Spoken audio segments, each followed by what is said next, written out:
Hello, ఏం కూర నువ్వు అక్కయ్యాలా? ఏంది మాంసం వండొద్దా?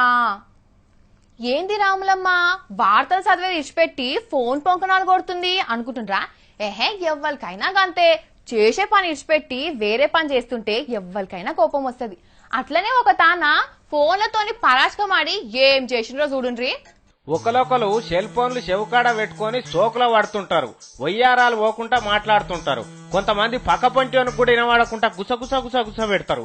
ఇంకా కొంతమంది అందరు చెవులు చెడిపోయేటట్టు గట్టి కొరుతారు. సెల్ ఫోన్లు ఏయంగా లాభం ఎంత ఉన్నదో తెలియదు గాని నష్టం మాత్రం మస్తుగానే ఉన్నది. కావాలంటే కొన్ని చూపిస్తా చూడుండ్రి. ఇగో ఈడంగా ఒక కారు పోతున్నది కదా, దానికి అడ్డంగా ఒక ఆమె వస్తున్నది చెవుకాడ సెల్ ఫోన్ పెట్టుకుని నడుచుకుంటా. అగో అగో అగో అగో ఈడ అడ్డం వస్తున్నదని ఉరుకుతున్నది కదా, ఏమైందో చూడుండ్రిగా.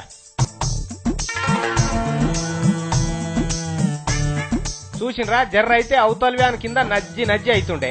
జర్ర రోడ్డు దాటినాక మాట్లాడితే కొంపలు కొట్టుకపోతున్నాయి. వర్జమేమన్నా వస్తున్నదా? ఒక్కరోజు దేశానికి మూతి మిసాలు కొరిగించుకున్నట్టు లేదా మరి ఈ ముచ్చట? ఇగో ఈడొకటి సందులకేం కార్లో పోతున్నాడు. ఆ డ్రైవింగ్ చేస్తుంటే అప్పుడే సెల్ ఫోన్ రింగ్ ఆయే.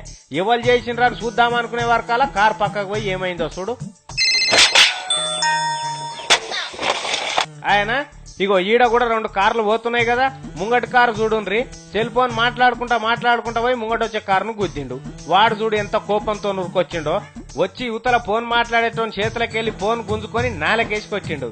కొట్టవలసిందే మరి, ఎందుకంటే పానం పోచి వస్తుందా ఈ సెల్ ఫోన్ నోట్లే మానబోయా? సెల్ ఫోన్ పోచి వస్తుంది గాని. అందుకే మీరు కూడా జర సడక్ పొంట పోయేటప్పుడు సెల్ ఫోన్లు మాట్లాడుకుంటా డ్రైవింగ్ చేసేటప్పుడు కథలు పడితేరా అంటే మీ పని కూడా ఇట్లనే అవుతుంది. నేను చెప్తున్నా.